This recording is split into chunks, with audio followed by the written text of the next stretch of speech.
Hello all, let's start the physical properties of D block now.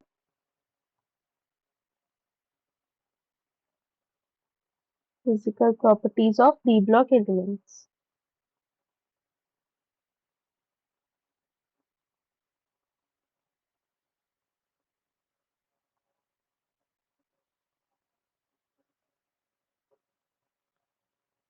तो इसमें हम क्या करेंगे जैसे कि अम, हमें अगर प्रॉपर्टीज याद करनी है तो हम देखेंगे कि मेजॉरिटी क्या प्रॉपर्टीज एग्जिबिट करती हैं कि इन जनरल सारे एलिमेंट्स कौन सी प्रॉपर्टी शो करते हैं वो हम पहले याद करेंगे एंड देन फिर जो दो तीन एलिमेंट्स जो प्रॉपर्टी शो नहीं करते उन्हें बाद में अलग से याद करेंगे। तो जैसे कि पहले हम देखते हैं मेटालिक प्रॉपर्टी।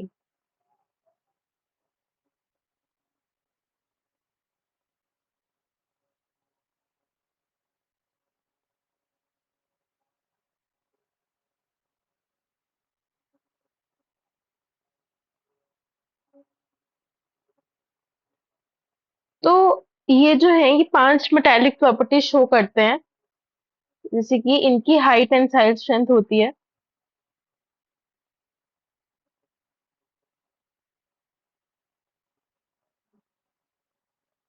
उसके अलावा ये डक्टाइल होते हैं। These elements are malleable. इनकी थर्मल एंड इलेक्ट्रिकल कंडक्टिविटी अच्छी होती है। They have high thermal and electrical conductivity.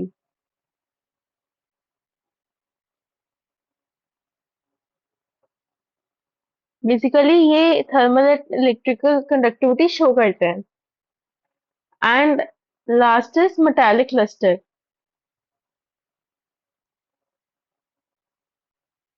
तो मेजरली एलिमेंट्स ही पांचों की पांचों प्रॉपर्टी शो करते हैं।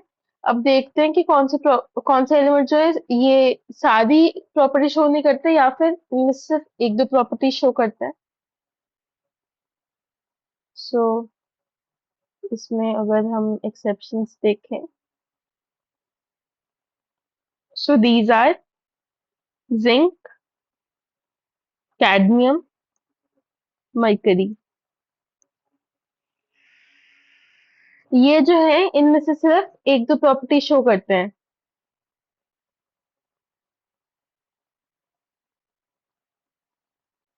shows only one or two out of these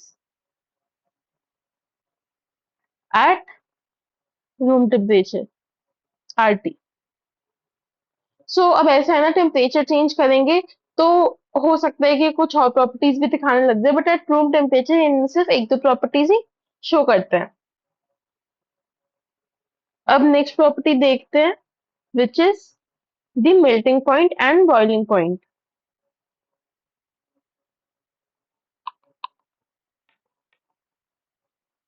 next property देखते हैं विच इज, एक मिनट।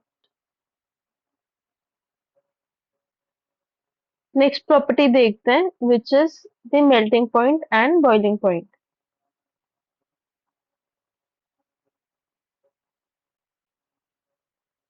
तो इसमें पहली चीज तो है कि दे हैव लो वोलेटिलिटी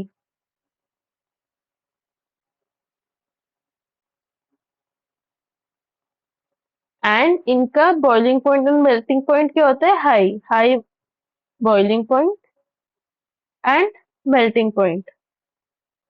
तो अब जैसे ट्रेंड्स याद करने होते हैं ना, तो मेरी ऐसी अप्रोच रहती है कि जितना ज्यादा हम विजुअली याद करें उतना ज्यादा अच्छा रहता है।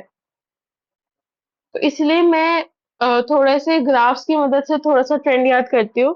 तो जैसे कि अगर हम देखें तो जो प्लॉट्स बने उन्हें हम इस तरह से याद कर सकते हैं। जैसे कि दो तरह के पैटर्न्स हैं। ये है 3D एंड 4D सीरीज, इनका पैटर्न नियरली सिमिलर है एंड 5D सीरीज का अलग है।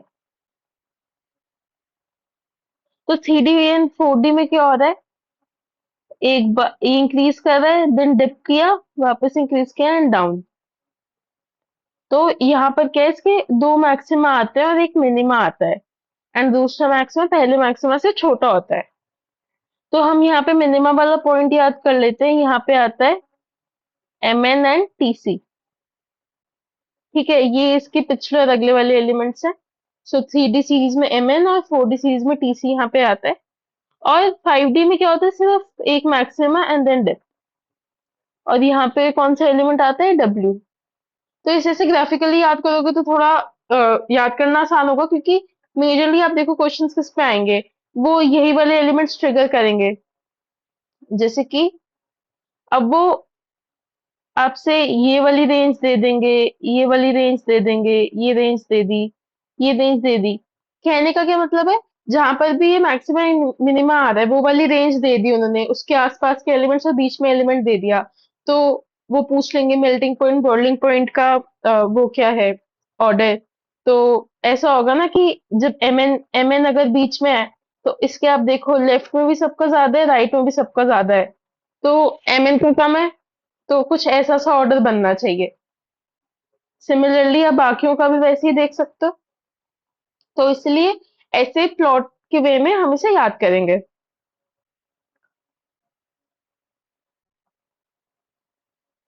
ठीक है, तो अब नेक्स्ट देखते हैं हम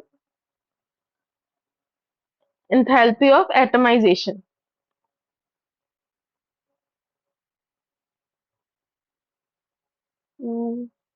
ये कुछ तो एरर हो रहा है, एक सेकेंड।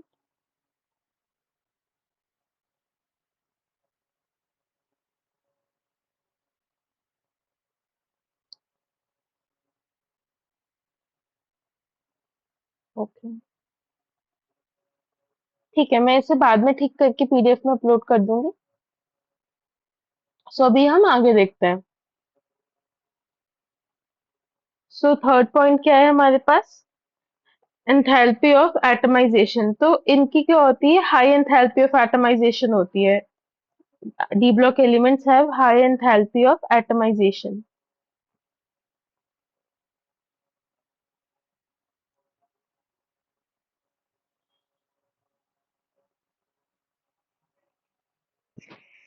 So ये important factor होता है in determining the electrode potential. This is an important factor in determining the electrode potential.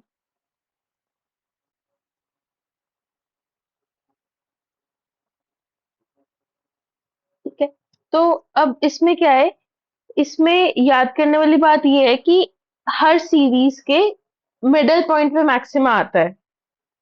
वापस से ग्राफिकली याद कर रहे हैं, maxima at middle of each series.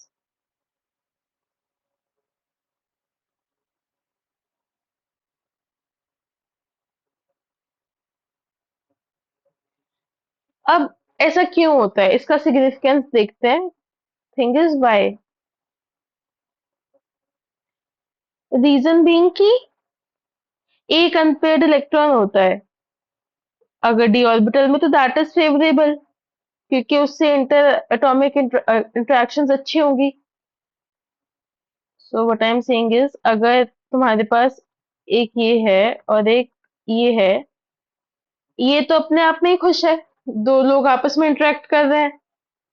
पर ये भाई साहब अकेले हैं, ये अकेले हैं, तो फिर ये ढूंढेंगे कि कोई और इन्हें ऐसा सिंगल इंसान मिले उसके साथ ये इंटरेक्ट करें।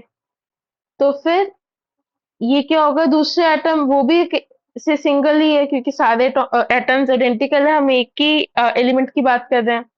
तो ये वो दोनों आपस में इंटरेक्ट करेंगे, तो इससे इंटर एटॉमिक इंटरेक्शंस अच्छी हो गई इसके केस में, और इसके केस में उतनी अच्छी नहीं है। तो यहाँ पर क्या होगा, उन एटम्स को दूर करने में ज्यादा फोर्स लगेगा, तो इसलिए इनकी हाई एंथैल्पी ऑफ एटमाइजेशन होती है रिलेटिवली।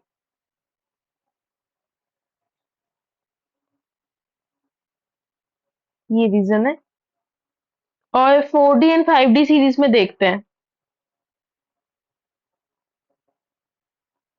उसमें भी मिडल में ही मैक्सिमा होगा। उसके अलावा एक और इम्पोर्टेंट चीज क्या है कि 4D एंड 5D सीरीज का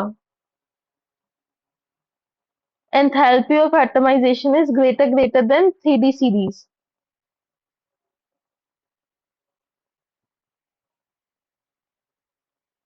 एटॉमिजाइजेशन is way more than the 3D series.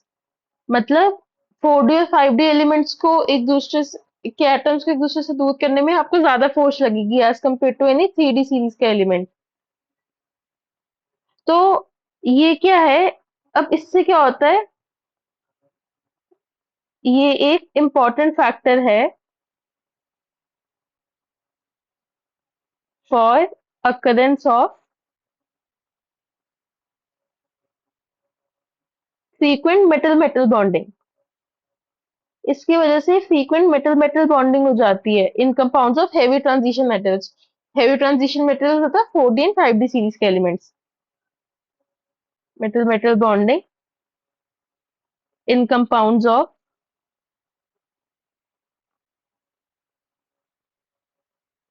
Heavy transition metals.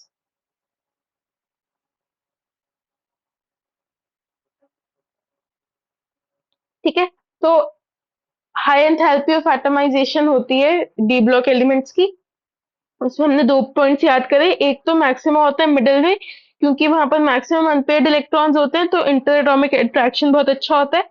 और दूसरी चीज हमने क्या देखी, 4D एंड 5D सीरीज की एंथैल्पी ऑफ एटमाइजेशन बहुत ज्यादा होती है 3D सीरीज से। और जिससे क्या होता है, इन 4D एंड 5D सीरीज में मेटल मेटल बॉन्डिंग बहुत अच्छी होती है। अब हम उसके बाद देखते हैं atomic size comparison in 3D 4D and 5D series. Atomic size, तो इसमें मेन चीज क्या याद रखने वाली है, 3D सीरीज के एलिमेंट का साइज जो है वो छोटा होता है 4D से और 5D से भी, एंड 4D एंड 5D का नियरली बराबर होता है। अब यहाँ पे एक्सेप्शन क्या है,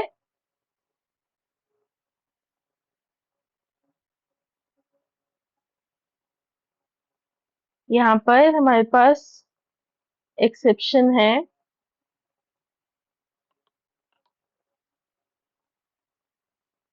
Y एंड La। रीजन, इसका रीजन है F इलेक्ट्रॉन्स, उसकी वजह से यहाँ पर रिलेशन उल्टा हो जाता है। उसके अलावा एक इम्पॉर्टेंट ट्रेंड जो काफी बार पूछते हैं वो ये होता है जिरकोनियम एंड हॉफनियम। तो जो जिरकोनियम होता है वो 4D सीरीज में बिलोंग करता है और उसका एटॉमिक साइज होता है 160 पिकोमीटर। एग्जैक्ट नंबर्स याद करने की जरूरत नहीं है। हॉफनियम 5D सीरीज में बिलोंग करता है और उसका होता है 159 पिकोमीटर। तो आप देखो, फोर, तो ये 160 ग्रेटर देन 159, तो जिरकोनियम का हॉफनियम से थोड़ा बड़ा होता है स्लाइटली साइज। 4D का स्लाइटली ग्रेटर देन 5D हो गया यहाँ पे। ये एक इंपॉर्टेंट चीज है, याद रखेंगे। देन अब इसके बाद देखते हैं density. Next point is density.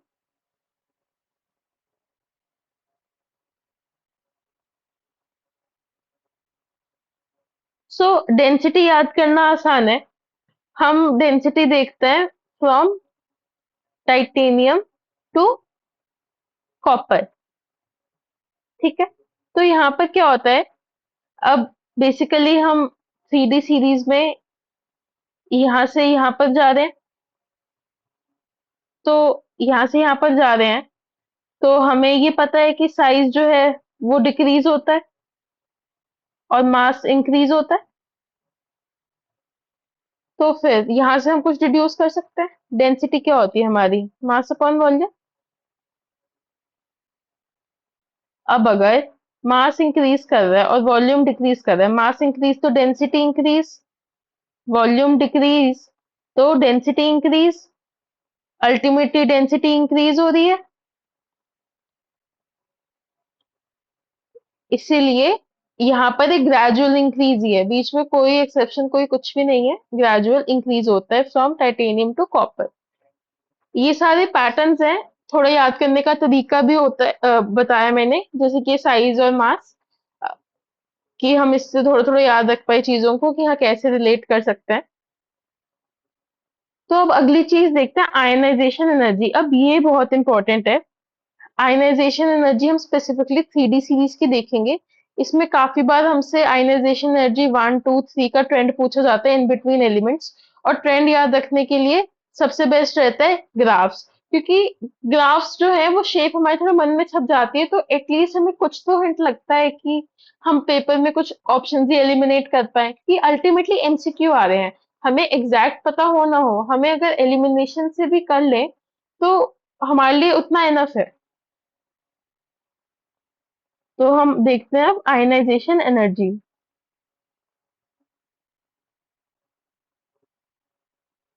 Specifically 3D series.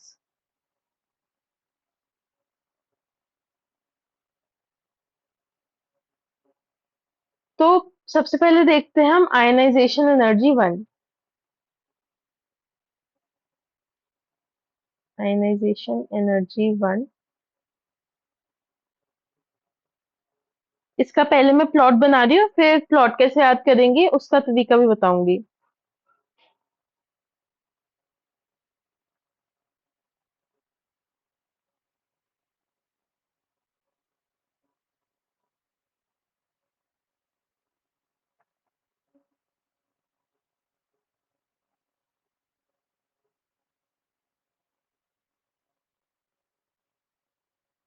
यहाँ पे मैं, ये जो आयनाइजेशन एनर्जी 1 है ना, हम इसका प्लॉट ऐसे सारे एलिमेंट्स को थोड़ा याद रख के बनाएंगे, बाकी सबका हम एक जनरल सा ट्रेंड देख लेंगे, क्योंकि आयनाइजेशन एनर्जी 1 में हमें फिर भी थोड़ा एग्जैक्ट पूछ लेते हैं, बट आयनाइजेशन एनर्जी 2 और 3 में हमें सिर्फ मैक्सिमम मिनिमम वाले पॉइंट्स मेनली याद करने हैं।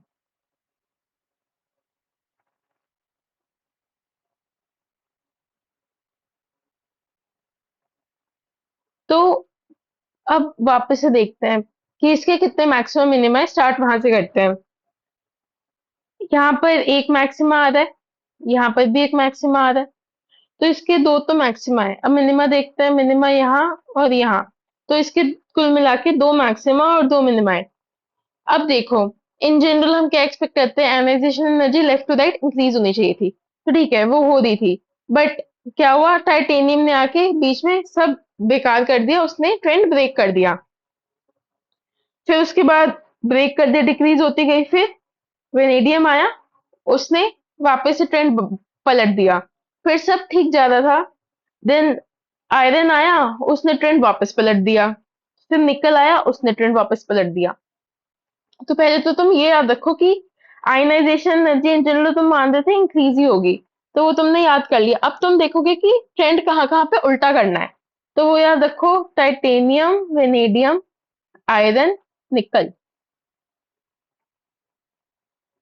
इसे ऐसे बार बार बोल के याद कर सकते हो, टाइटेनियम, वेनेडियम, आयरन, निकल। ये चार पे तुम्हें पता चल गया कि ट्रेंड ऑपोजिट हो जाता है, तो मतलब अब तुम कुल मिला के इतना ग्राफ तो बना ही लोगे। तुम्हें ये पॉइंट्स पता है। अब बीच के पॉइंट्स देखना है, तो तुम्हें ये याद रखना है कि यहाँ पर एक एलिमेंट आता है बीच में, यहाँ पे एक और यहाँ पे दो। यहाँ पे एक एलिमेंट आ रहा है बीच में, यहाँ पे एक एलिमेंट आ रहा है बीच में, यहाँ पे दो। तो ठीक है, अब तो तुम भर ही लोगे। वैसे तो देखो, याद रखने की ये भी जरूरत नहीं है। कैसे, वो बताती हूँ। ये याद कर लिया, ठीक है, नीचे ड्रॉ करके बताती हूँ। तुम्हें पता है कि तुमने ऐसे दो मैक्सिमा दो मिनिमा बनाने हैं, इंक्रीज करना था तो ऊपर गए, फिर नीचे, फिर ऊपर, फिर नीचे, फिर ऊपर। ठीक है, अब तुमने ये याद करा था, टाइटेनियम, वेनेडियम, आयरन, निकल। तो यहाँ पे तुमने बना दिया टाइटेनियम, यहाँ पे बना दिया वेनेडियम, यहाँ पे आयरन और यहाँ पे निकल। अब तुम्हें पता है ये स्कैंडियम से स्टार्ट हो रहा है और जिंक पे एंड हो रहा है, ये भी बन गया। अब बीच के एलिमेंट्स, अब तुम्हें, क्योंकि मैंने जो पिछली वीडियो थी इंट्रो वीडियो, उसमें याद करने की ट्रिक बताई थी, या फिर अगर कोई और ट्रिक से भी अगर तुम्हें याद है, तो अब तुम बीच का आसानी से फिल कर सकते हो।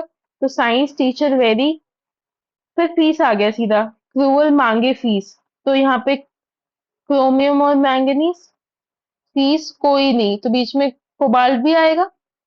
क्यों जाने, तो यहाँ पे कॉपर भी आएगा। तो ऐसे एक रफ आइडिया तो है तुम्हारे पास। अगर तुम्हें ये चीज आसानी से याद हो सकती है तो तुम और डिटेल्स पे फोकस कर सकते हो कि जो सेकंड मैक्सिमा है वो हायर है, और फिर मिनिमा में से कौन सा मिनिमा ज्यादा लोअर है, ऐसी चीजें याद कर सकते हो। But main thing is go step by step, धीरे धीरे। पहले देखो तुम्हें बिल्कुल भी ट्रेंड याद नहीं होता था, अब एटलीस्ट तुम्हें कुछ याद है। अगर ये अब अच्छे से याद हो गया तो कुछ टाइम के बाद तुम और डिटेल्स में देख सकते हो। तो ग्राफ से करने का ये फायदा रहता है। तो हम देखते हैं आयनाइजेशन एनर्जी टू।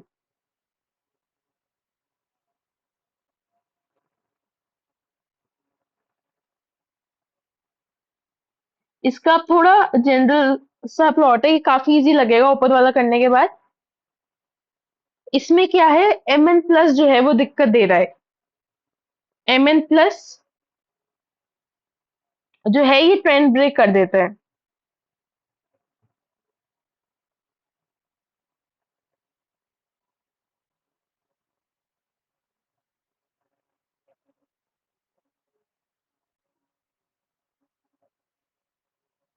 ठीक है, तो हम तो मजे से इंक्रीज कर रहे थे, इंक्रीज ही करनी चाहिए थी आयनाइजेशन एनर्जी।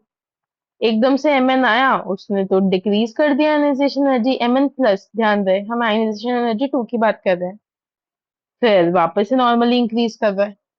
तो इजी। ठीक है, ionisation energy two was easy. सिर्फ हमें क्या याद रखना है, एम एन प्लस पे ट्रेंड ब्रेक हो गया, और हमें पता है हमारा ट्रेंड क्या है, इंक्रीज ही करनी चाहिए थी, ब्रेक हो गया मतलब उधर डिप आ गया। अब हम देखते हैं आयनाइजेशन एनर्जी थ्री। इसका भी क्या है, आसान है। इंक्रीज करेगी but decrease at Fe2 two plus. तो मतलब Fe2 plus breaks the trend.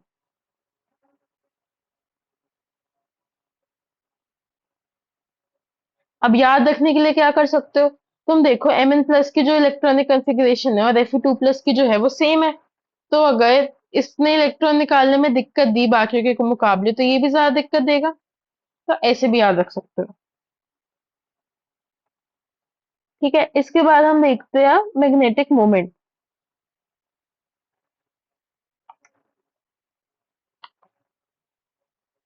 Next topic is next property is magnetic moment. हमने 6 प्रॉपर्टीज देख ली, अब हम 7th प्रॉपर्टी देखते हैं, जो कि है मैग्नेटिक मोमेंट। इसका कई बार मैग्नेटिक मोमेंट का तो क्या है, डायरेक्टली फॉर्मूला पे ही क्वेश्चन आ जाता है। मैग्नेटिक मोमेंट हम निकालते हैं ना, mu equals to under root N into N plus two B M, Bohr magneton. तो यहाँ पर एन क्या होता है, number of unpaired electrons, right, where N is number of unpaired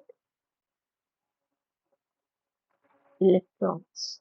तो कई बार इसका तो डायरेक्ट सवाल आ जाता है। अब इसके साथ साथ वो पूछ लेते हैं कि फेरोमैग्नेटिक है, पैरामैग्नेटिक है, या क्या है।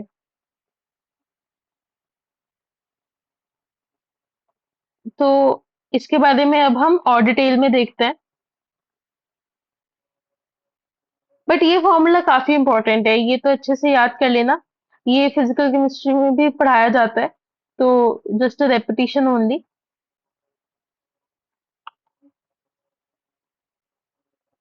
ठीक है, तो आगे चलते हैं। सो मैग्नेटिज्म इन जनरल डिस्कस करते हैं। मैग्नेटिज्म वैसे तो देखा जाए दो ही तरह की होती है, एक होती है डायामैग्नेटिज्म और एक होती है पैरामैग्नेटिज्म।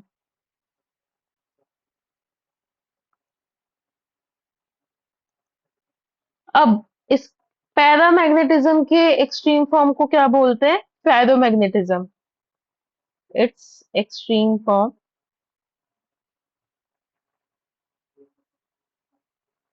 इज नोन एज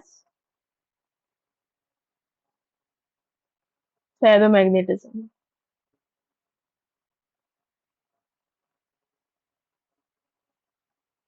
ठीक है, पैरामैग्नेटिज्म जो है ये क्यों अराइज करती है, because of the presence of unpaired electrons.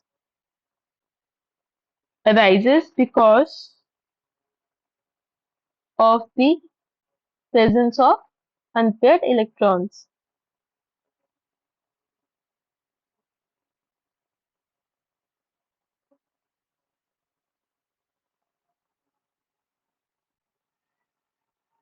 अब इसमें काफी इंपॉर्टेंट चीज आती है, काफी इंपॉर्टेंट रीजन एनसीईआरटी में मेंशन करे हुए हैं, इसे हम अलग कलर से लिखते हैं इंपॉर्टेंट मार्क करके। This is like literally very important. तो अनपेयर्ड इलेक्ट्रॉन के साथ मैग्नेटिक मोमेंट एसोसिएटेड क्यों होती है?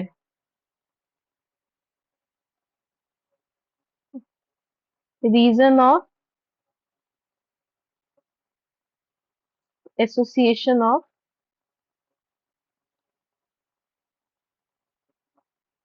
Magnetic moment with unpaired electron,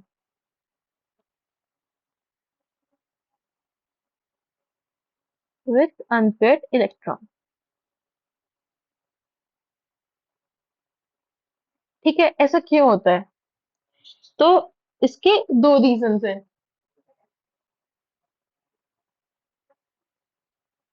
reason number one देखते हैं।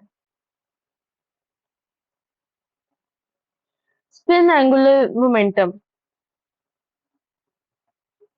तुम सोच रहे हो कि स्पिन एंगुलर मोमेंटम कहाँ से आ गया?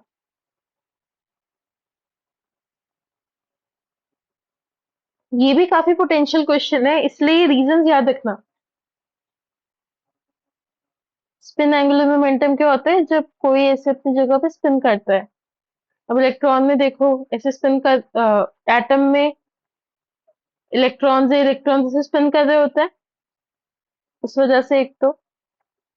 Reason two, orbital angular momentum. जैसे अब ये तुम्हारा डी ऑर्बिटल ऐसा दिखता है, तो इस पे जो इलेक्ट्रॉन है, ऑर्बिटल एंगुलर मोमेंटम शो करेगा।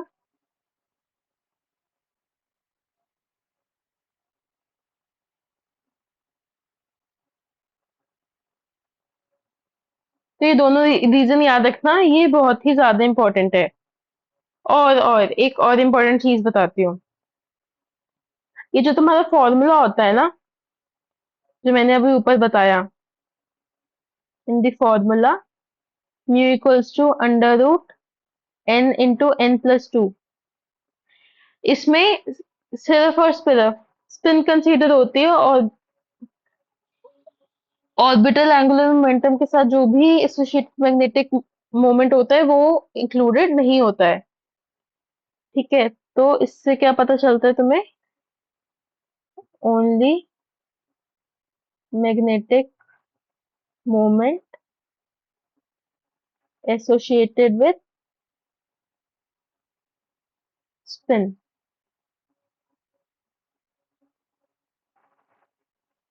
ऑर्बिटल एंगुलर मोमेंटम वाला एसोसिएटेड नहीं होता है, डज नॉट इंक्लूड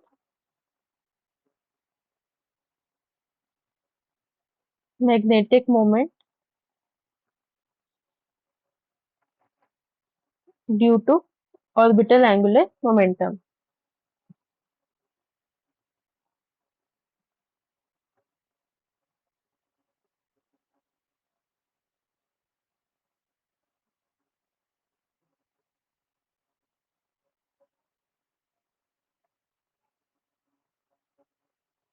ये काफी इंपॉर्टेंट चीज है, ये याद रखना।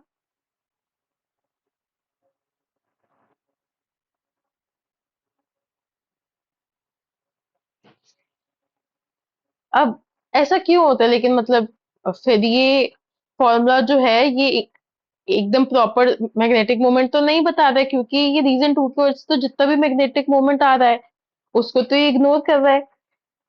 तो the reason is this formula works fine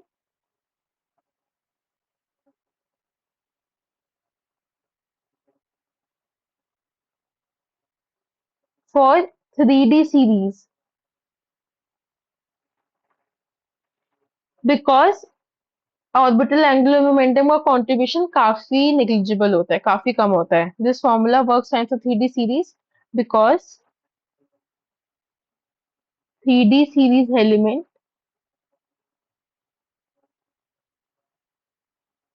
have very less, या फिर बोल दो insignificant orbit insignificant magnetic moment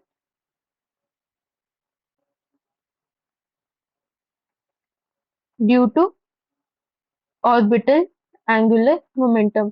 ये बहुत ही ज्यादा इंपॉर्टेंट पॉइंट है. तो ऐसा पूछ सकते हैं कि जैसे कोई 4D 5D सीरीज का एलिमेंट दे दिया, बोल देंगे कि उसका फॉर्मूला से ये आ रहा है मैग्नेटिक मोमेंट, और जो है उसका एक्चुअल मैग्नेटिक मोमेंट ये है. तो डिफरेंस क्यों है? उसका रीजन है कि ऑर्बिटल एंगुलर मोमेंटम उसमें काउंट होता है 4D एंड 5D सीरीज में. ये फॉर्मूला एक्चुअल रिजल्ट्स की क्लोज वैल्यू सिर्फ 3D सीरीज में दे पाता है. 4D एंड 5D में वेरिएशन होते हैं. This is very very important. तो इसमें कुछ इंपॉर्टेंट चीजें मैं बताती हूँ, वो याद रखना. जैसे कैलकुलेटेड और ऑब्जर्व में वेरिएशन कहाँ कहाँ आता है.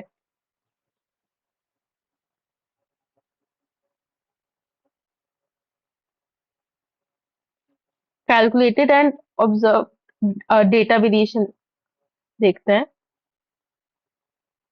Calculated and observe data has variation.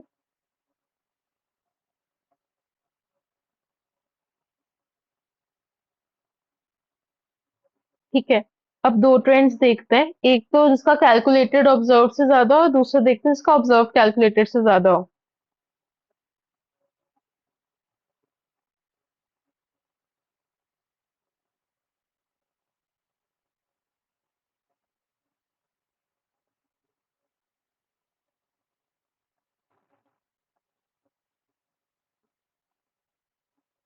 Ti2 plus V2 plus Cr2 plus. ये मैं 3D सीरीज वाली बता रही हूँ. मैंने बोला था अप्रोक्सीमेटली सेम है, बट स्टिल अगर काफी माइन्यूट लेवल पे अगर याद करना है, मतलब these can be potential questions somewhere. I'm not sure ये अभी तक पूछे गए हैं नहीं, but these can be asked. Given that आजकल क्वेश्चंस वो काफी ऐसी जगहों से पूछते हैं जहां से पहले नहीं पूछे हैं, क्योंकि इतने ज्यादा पेपर्स हो चुके हैं and they also have to find new questions. तो जिस चीजों को उन्होंने अभी तक टच नहीं करा, तो they can touch these things. Observe greater than calculated किस में होता है? Ti+3 Mn+2 Fe+2 Cu+2 Ni+2 and Cu+2. अब ये देखो, ये तो याद करना आसान है क्योंकि लाइन से ही सारे एलिमेंट्स है. टीचर मांगे फीस कोई नहीं क्यों, बीच के सारे एलिमेंट्स है. बस स्कैंडियम एंड जिंक को तुमने हटाया, बाकी सारे एलिमेंट्स हैं ही. और इनकी ऑक्सीडेशन स्टेट याद रखना भी आसान है. ये याद रखो, बस टाइटेनियम की जो है ये +3 है, बाकी सबकी +2 है. ऑब्जर्व ग्रेटर देन कैलकुलेटेड में ज्यादा एलिमेंट्स आते हैं. ठीक है. और इसमें कौन से हैं कैलकुलेटेड वाले में? Teacher very cruel. ठीक है. इसको याद रखने की ट्रिक बताती हूँ.